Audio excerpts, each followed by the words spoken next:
പോയ വാരത്തിൽ മലയാളികളുടെ ഓർമ്മ മുഴുവനും ഒരൊറ്റയാളിലെത്തി നിൽക്കുന്നു. രാജേഷ് തിരുവനന്തപുരം ജില്ലക്കാരനാണ്.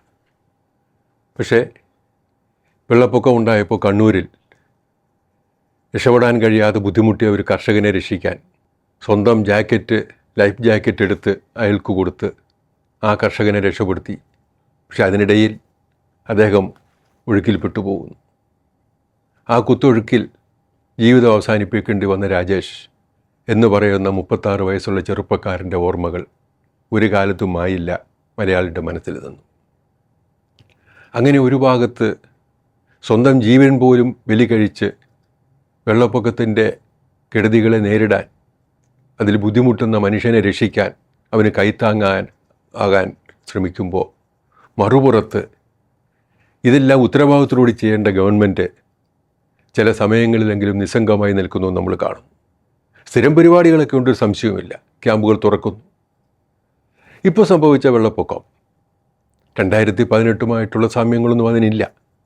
കാരണം ഏതാനും മണിക്കൂറുകളുടെ മഴ ശക്തമായി പെയ്തപ്പോൾ ആറന്മുളയും റാന്നി പട്ടണവും മുങ്ങുന്നത് നമ്മൾ കണ്ടു. ദിവസങ്ങളുടേതല്ല. അങ്ങനെ അവിടെ വെള്ളപ്പൊക്കം ഉണ്ടായപ്പോൾ അവിടെ വന്ന ദുരിതങ്ങൾ നമ്മൾ കണ്ടു. ഈ ദുരിതങ്ങൾ നമുക്ക് പുത്തരിയല്ല.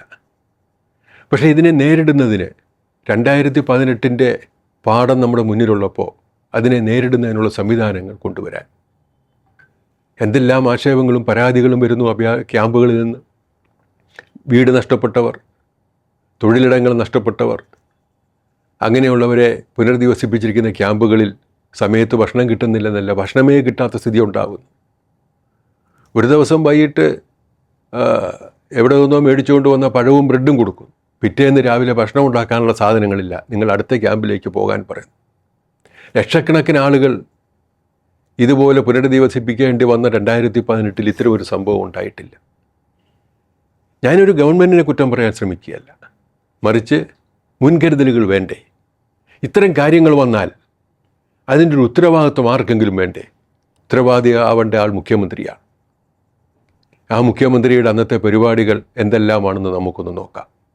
1/8/26 ശനിയാഴ്ച മുഖ്യമന്ത്രിയുടെ പരിപാടികൾ. 10 AM ടോണി ഫെർണാണ്ടസിൻ്റെ ഹോസ്പിറ്റൽ ഉദ്ഘാടനം ആലുവയിൽ. 10:30 AISIT engineering college Kalamassery. 11:30 SCMS engineering college Karukutty.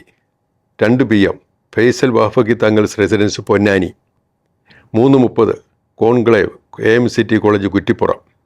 5 PM Muhammad Shihab Thangal അനുസ്മരണം Malappuram. 6:30 by me coffee office lunch and highlight mall Kozhikode.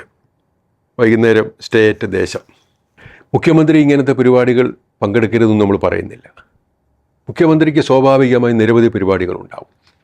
പക്ഷേ കേരളം മുങ്ങുമ്പോൾ, മനുഷ്യരുടെ കിടപ്പാടങ്ങളില്ലാതാകുമ്പോൾ, കിടക്കുന്ന ബെഡിൽ പോലും വെള്ളമെത്തി എങ്ങോട്ട് പോകണമെന്നറിയാതെ മലയാളി നിസ്സഹായമായി നിൽക്കുമ്പോൾ, ക്യാമ്പുകളിലേക്ക് അവരെ മാറ്റാൻ ആളുകൾ പോകേണ്ട സമയത്ത് ആ സംവിധാനങ്ങൾ ചെയ്യേണ്ട ആളുകൾ നിർവികാരമായി നിൽക്കുമ്പോൾ മുഖ്യമന്ത്രിയുടെ പരിപാടികൾ എന്തെല്ലാമാണ്? ഒരു ബുദ്ധിമുട്ടുമില്ലാത്ത പരിപാടികളാണ്. അതിനിടയിൽ ഒരു പരിപാടി കാണുന്നു. എന്താണ്? പൊന്നാനിയിൽ യൂത്ത് ലീഗ് നേതാവിൻ്റെ വീട്ടിൽ. ഈ യൂത്ത് ലീഗ് നേതാവിൻ്റെ വീട്ടിലെ സൽക്കാരം സ്വീകരിക്കുന്നത് മറ്റേതെങ്കിലും ദിവസമാണെങ്കിൽ നമുക്ക് ആക്ഷേപമില്ല. വെള്ളപ്പൊക്കത്തിൻ്റെ ദിവസം മുഖ്യമന്ത്രി ഭക്ഷണം കഴിക്കരുതെന്നാണോ എന്ന് ചോദിച്ചവർ പോലുമുണ്ട്. അദ്ദേഹം നിറയെ കഴിച്ചോട്ടെ, പക്ഷേ ഒരു നേരം പോലും കിട്ടാതെ ബുദ്ധിമുട്ടുന്ന വീട് നഷ്ടപ്പെട്ടവൻ്റെ വേദനകൾ നോക്കാൻ സമയം കണ്ടെത്തണ്ടേ? ഇങ്ങനെയല്ലല്ലോ സാധാരണ ചെയ്യുന്നത്. ഇതുപോലെയുള്ള വെള്ളപ്പൊക്കവും ദുരിതങ്ങളും പ്രകൃതിക്ഷോഭങ്ങളും വരുമ്പോൾ ഒരു ഭരണാധികാരി ബാക്കിയെല്ലാം മാറ്റിവെച്ച് അത് ശ്രദ്ധിക്കണം, അതിനെ മോണിറ്റർ ചെയ്യണം, അതിൽ അപാകതകളുണ്ടോ എന്ന് നോക്കണം. സ്വാഭാവികമാണ്, അപാകതകൾ വരും. ഇത് നോക്കുന്നതിന് വേണ്ടിയിട്ടാണ് ജനപ്രതിനിധികളും തിരഞ്ഞെടുക്കപ്പെട്ട മന്ത്രിസഭയെ ഉണ്ടാവേണ്ടത്. ആ സമയത്ത് യൂത്ത് ലീഗ് നേതാവിൻ്റെ വീട്ടിൽ നേരത്തെ പോകാൻ തീരുമാനിച്ചതിൻ്റെ കാരണം നമുക്കറിയാം. PM ശ്രീയിലെ നിലപാട് യൂത്ത് ലീഗ് തിരുത്തണം. അതിന് പൊന്നാനി പോയി യൂത്ത് ലീഗിൻ്റെ നേതാവിൻ്റെ വീട്ടിൽ പോകുന്നതിനും മടിയില്ല അദ്ദേഹത്തിന്. പൊക്കോട്ടെ, പക്ഷേ ഈ ദിവസം ഒഴിവാക്കാമായിരുന്നു. ഇനി മുമ്പോട്ട് അതങ്ങനെ കിടന്നു. അത് കഴിഞ്ഞുള്ള പരിപാടികൾ വരുന്നു. ഈ വെള്ളപ്പൊക്കം വന്നപ്പോൾ ഇതിനെപ്പറ്റി ആലോചിക്കുന്നതിന് കളക്ടറേറ്റുകളിൽ മീറ്റിംഗ് വിളിക്കുന്നു. MLA മാരെ മീറ്റിങ്ങിൽ വിളിക്കുന്നില്ല. പിന്നെ എന്തിനാണ് ജനപ്രതിനിധികൾ? അവരവരുടെ നാട്ടിൽ വെള്ളപ്പൊക്കം വരുമ്പോൾ അവിടെ എന്ത് ചെയ്യണമെന്ന് തീരുമാനിക്കുന്നതിൽ ഒരു വാക്ക് പറയാൻ അവസരമില്ലെങ്കിൽ പിന്നെ എന്തിനാണ് നമുക്ക് ഈ MLA-മാർ? അവർക്കൊരു അവസരം കൊടുക്കുന്നില്ലെങ്കിൽ അതെന്തു ഭരണകൂടമാണ്? അതിനെല്ലാം ശേഷം അഭയാർത്ഥി ക്യാമ്പുകളിൽ ഒരാഴ്ച കഴിയുമ്പോൾ മുഖ്യമന്ത്രി പ്രത്യക്ഷപ്പെടുന്നു. അദ്ദേഹം പുഞ്ചിരിച്ചുകൊണ്ട് കുട്ടികളെ എടുക്കുന്നു. ഇതേ ചിത്രം നമ്മൾ കണ്ടു വയനാട്ടിൽ ചൂരൽമലയിൽ. മോഡി വന്നു, കുട്ടികളെ കയ്യിലെടുത്തു, 1 രൂപയുടെ ഗുണമുണ്ടായില്ല. അതേപോലെ ഇദ്ദേഹവും പോകുന്നു. പക്ഷേ അപ്പോഴും കടലിൽ കാണാതായവരുണ്ടായിരുന്നു, വെള്ളത്തിൽ കാണാതായവരുണ്ടായിരുന്നു. ഈ പറയുന്ന രാജേഷിൻ്റെ മൃതദേഹം അന്നേരം നമുക്ക് കിട്ടിയിട്ടില്ല. കടലിൽ കാണാതായ ആളുകൾ, അവരെപ്പറ്റി അന്വേഷിക്കാനോ അല്ലെങ്കിൽ ആ അന്വേഷണങ്ങൾ ശക്തമായി നടക്കുന്നുണ്ടെന്ന് നോക്കാനോ, പോയവർ തിരികെ വരുമോ അതോ അലമാലകളിൽ അവർ അലിഞ്ഞു പോകുമോ എന്നറിയാതെ ആശങ്കപ്പെട്ട് നിൽക്കുന്ന പാവപ്പെട്ട കടൽ തീരത്തെ ജനങ്ങൾ, അവർക്കിടയിലേക്ക് നേരെ ചെല്ലാൻ സമയം കിട്ടിയില്ല. പകരം മുഖ്യമന്ത്രി പറയുന്നത്, തീരപ്രദേശത്തേക്ക് പോയാൽ അതിൽ സ്ഥിതി അറിയാമല്ലോ. എന്താ തീരപ്രദേശത്തുള്ളവർ അത്ര മോശക്കാരാണോ? തീരപ്രദേശത്തുള്ളവർ ഒരു ബോധവുമില്ലാത്തവരാണോ? അതാണോ മുഖ്യമന്ത്രി ഉദ്ദേശിക്കുന്നത്? ഇവിടെ ഈ പാൽ പുഞ്ചിരിക്ക് പുറകിൽ ശുദ്ധമായ കാപട്യം നിൽക്കുന്നു. ഒരു MLA വിളിച്ചു പറയുന്നു, ഞാൻ വിളിച്ചിട്ട് കിട്ടിയില്ല. 2 തവണ ഞാൻ റവന്യൂ മന്ത്രിയെയും മുഖ്യമന്ത്രിയെയും മാറി മാറി വിളിച്ചു, എന്നിട്ടും മുഖ്യമന്ത്രിയെ എനിക്ക് കിട്ടിയില്ല. ഇത് പറയുന്നത് കുട്ടനാടിൻ്റെ MLA ആണ്. മുഖ്യമന്ത്രി പറയുന്നു ഞാൻ ക്യാബിനറ്റ് മീറ്റിങ്ങിലായിരുന്നു. MLA പറയുന്നു ഞാൻ വിളിച്ചത് 8:39 ക്യാബിനറ്റ് തുടങ്ങിയത് 9 മണിക്കാണ്. കളവ് പറയുന്നതിന് ഒരു മടിയുമില്ല.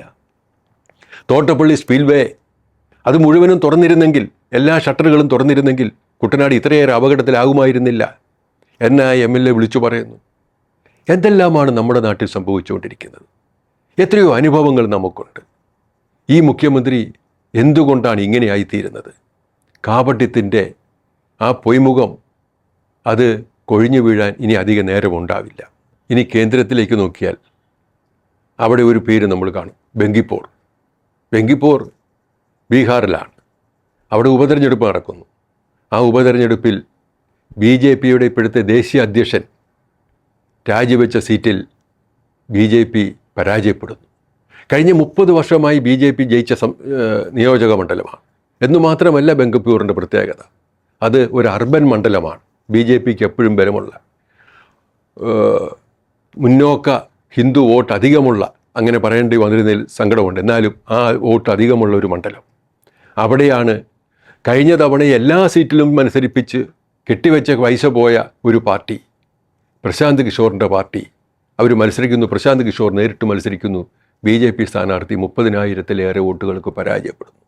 ഓർക്കണം, ഈ ബീഹാറിലാണ് AK-47 അതിന് തൊട്ട് മുമ്പ് വിദ്യാർത്ഥികളെ നേരിടാൻ ഭരണകൂടങ്ങൾ തയ്യാറായത്. മണിയൊച്ച വളരെ കൃത്യമായി കേൾക്കുന്നു. ഇതാരുടെ അവസാനത്തിൻ്റെ ആരംഭമാണെന്ന് ജനാധിപത്യത്തെപ്പറ്റി ബോധമുള്ള എല്ലാവർക്കും അറിയാം. ഇതേ സമയത്ത് പാർലമെൻറ്റിൽ അസാധാരണമായ ഒരു സംഭവം. രാജ്യസഭയുടെ അധ്യക്ഷൻ, ഇന്ത്യയുടെ ഉപരാഷ്ട്രപതി പറയുന്നു, എവിടെ നിന്നെങ്കിലും ആഭ്യന്തരമന്ത്രിയെ കണ്ടുപിടിച്ചു പാർലമെൻറ്റിൽ കൊണ്ടുവരും. ചർച്ചകൾ നടക്കുന്നു ദിവസങ്ങളായി, 10-15 ദിവസമായി. പ്രധാനമന്ത്രിയെയും ആഭ്യന്തരമന്ത്രിയെയും കാണാനില്ല. ജനാധിപത്യ സംവിധാനത്തിൽ, ജനാധിപത്യത്തിൻ്റെ ശ്രീകോവിലായ പാർലമെൻറ്റിൽ നിന്ന് ഒഴിഞ്ഞു നിൽക്കുന്ന ഒരു പ്രധാനമന്ത്രിയും, നിരവധി ചോദ്യങ്ങളുണ്ടായിട്ടും ഒരു ചോദ്യത്തിന് ഉത്തരം കൊടുക്കാൻ കടന്നു വരാത്ത ആഭ്യന്തരമന്ത്രിയെയും ആദ്യമായി കാണുകയാണ്. ജനാധിപത്യത്തിൻ്റെ അന്തസ്സത്തെ മനസ്സിലാക്കാൻ കഴിയാത്ത, ജനാധിപത്യത്തെ ചവിട്ടി അരയ്ക്കുന്ന സംഘപരിവാറിൻ്റെ എല്ലാ സ്വഭാവവും കാണിക്കുന്ന പ്രധാനമന്ത്രിയെയും ആഭ്യന്തരമന്ത്രിയെയും കാണുന്നു. ജനങ്ങൾക്ക് മുന്നിൽ ഉത്തരങ്ങൾ കൊടുക്കാൻ നിങ്ങൾ തയ്യാറാവണം. ബീഹാറിൻ്റെ സന്ദേശം മനസ്സിലാക്കാൻ നിങ്ങൾ തയ്യാറാവണം. ഇല്ലെങ്കിൽ അതേ വിധിയാവും നിങ്ങളെയും കാത്തിരിക്കുന്നത് എന്ന് നിശബ്ദമായ ഭാഷയിൽ ഈ രാജ്യം നിങ്ങളോട് പറയുന്നത് നിങ്ങൾ കേൾക്കുന്നില്ലേ? അന്തർദേശീയ രംഗത്തേക്ക് നോക്കുമ്പോൾ ഏതൊരു ഇന്ത്യക്കാരനും അഭിമാനം കൊള്ളുന്നൊരു നിമിഷമാണ്. തൻവി ശർമ്മ, 17 വയസ്സുള്ള ഒരു പെൺകുട്ടി, അവിടെ ബാഡ്മിൻ്റണിൽ കിരീടം നേടുന്നു. ഏതൊക്കെ ടൂർണമെൻറ്റുകളാണെന്ന് നമുക്കറിയാം. തൈപ്പേയ് ഓപ്പൺ സിംഗിൾസിൽ കിരീടം നേടി. അതിനുശേഷം ഇപ്പോൾ കൊറിയൻ മാസ്റ്റേഴ്സിൽ അവരുടെ വിജയഗാഥ തുടരുകയാണ്. ഇന്ത്യയെ സംബന്ധിച്ചിടത്തോളം മുൻകാലങ്ങളിൽ പലരും നേട്ടങ്ങളുണ്ടാക്കിയിട്ടുണ്ടെങ്കിലും ഈ കിരീടം നേടുന്ന ഈ ലോകത്തെ ഏറ്റവും പ്രായം കുറഞ്ഞ താരമായി നമ്മുടെ സ്വന്തം തൻവി ശർമ്മ മാറുന്നു. അവരുടെ മുന്നിൽ ഇനിയും വിജയങ്ങളുണ്ടാവട്ടെ. ഇന്ത്യയുടെ പേര് ഉയരങ്ങളിൽ നിന്നും ഉയരങ്ങളിലേക്ക് പറന്നുയരട്ടെ.